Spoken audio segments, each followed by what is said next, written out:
Bienvenue à cette édition dont voici les titres. Les travailleurs marocains sont en grève et pour cause le projet de loi de finances pour l'année 2015.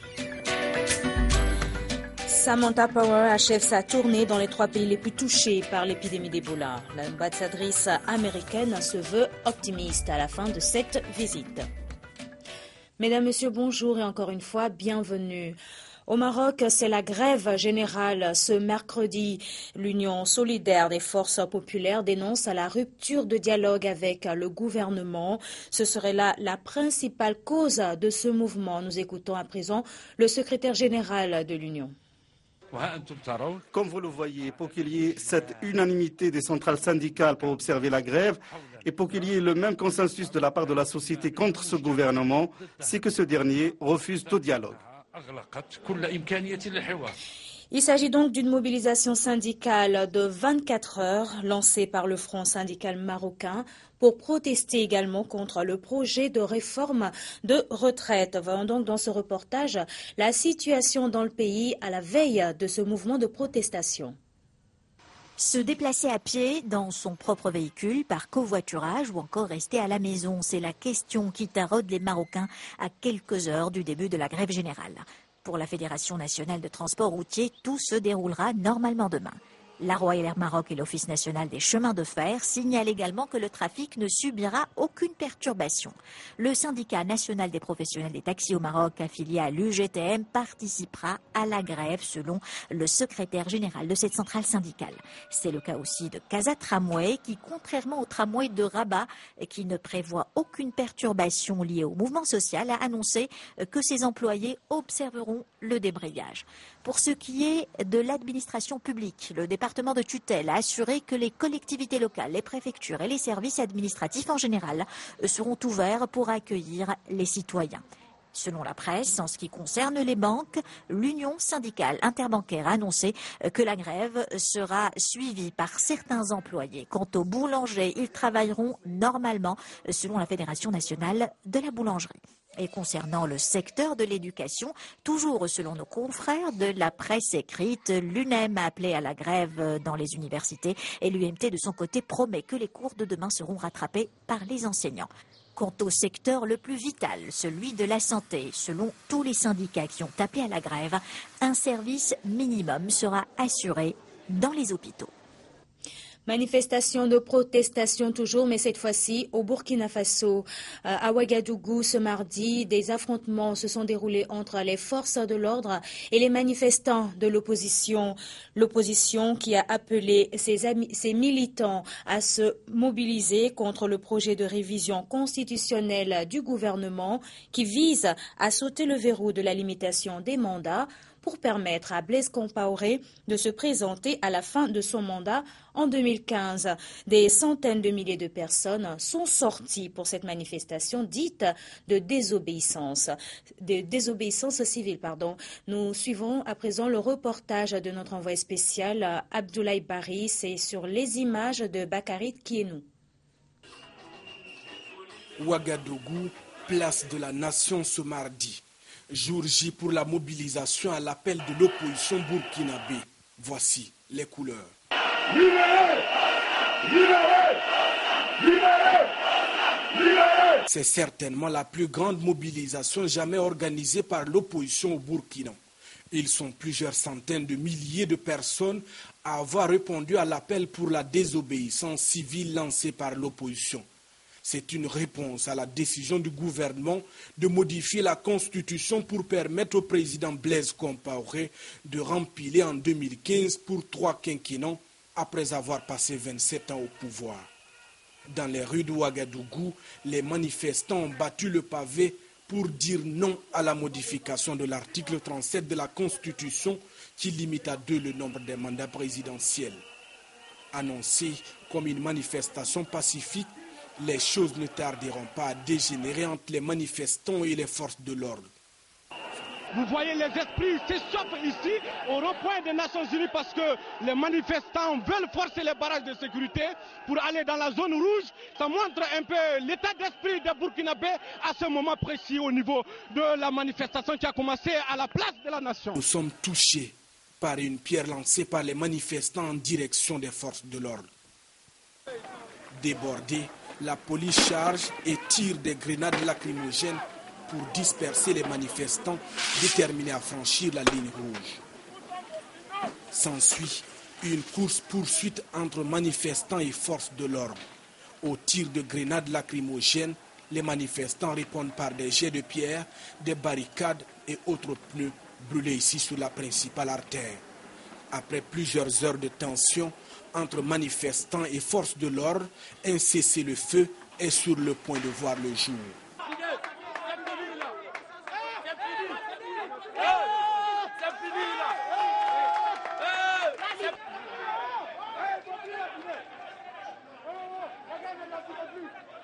Mais il est de courte durée, les hostilités reprennent de plus belle.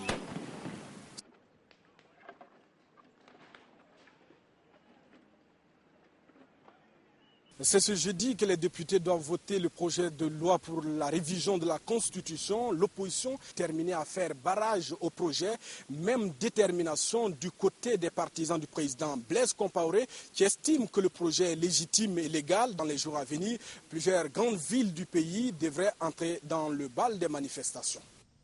Et justement, à Bobo-Dioulasso, le monument Blaise Compaoré a été détruit par des manifestants dans la deuxième ville du pays. Le Burkina entre dans une véritable zone de turbulence avec des manifestations qui pourraient se multiplier dans les jours à venir. Place de la Nation, l'opposition a réussi une grande mobilisation sans précédent.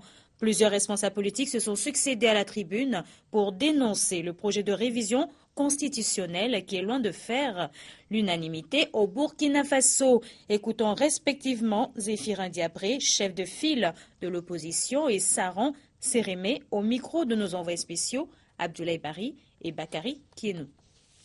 Honneur et gloire à vous, vaillant peuple du Burkina Faso, qui s'est fait debout pour faire trembler les hommes forts. Désormais, notre lutte est rentrée dans sa phase finale.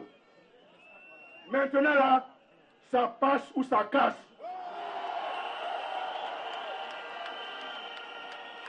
Maintenant, c'est vraiment la patrie ou la mort. Maintenant, nous avons compris que le changement, c'est maintenant ou jamais. Depuis 2 ans, nous avons marché, nous avons scandé, nous avons hurlé, nous avons supplié, nous avons exhorté, nous avons interpellé et parfois même pleuré pour que Blaise Compaoré et ses supporters nous entendent en vain, en vain et en vain. À partir d'aujourd'hui, notre lutte a changé de phase. Hier, nous étions dans la phase de dissuasion. Aujourd'hui, nous sommes dans la phase de confrontation. Désormais, ce n'est plus la lutte de l'opposition, c'est la lutte de l'ensemble du peuple burkinabé. Êtes-vous déterminé pour terminer la lutte? Oui!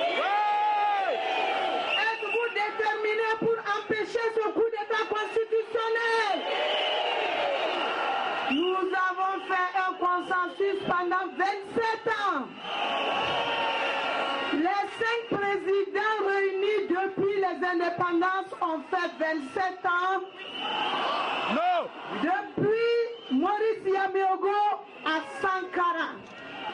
Ils ont totalisé de 1960 à 1987 27 ans de pouvoir. Hey!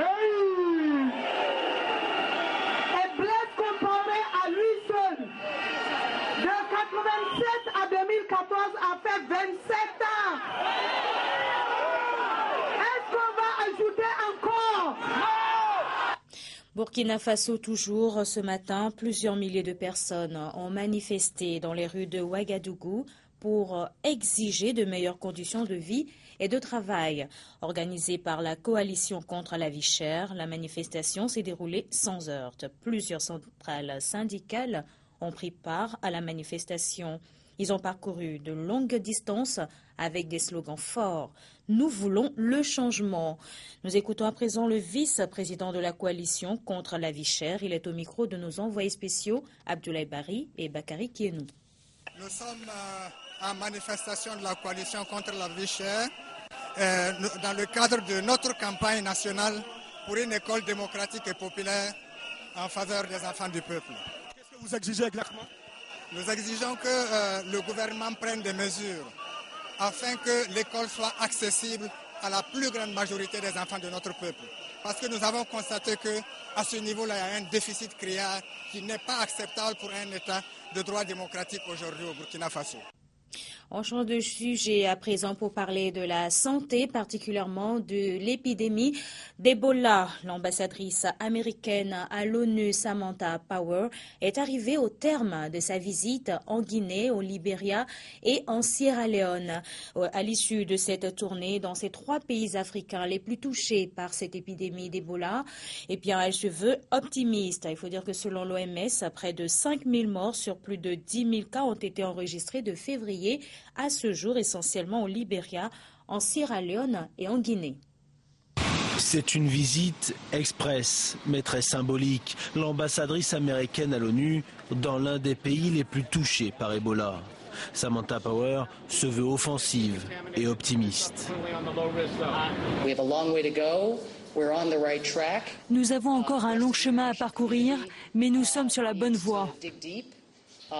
La communauté internationale doit intensifier son action et contribuer là où il y a encore des besoins, mais nous allons nous unir et vaincre cette épidémie.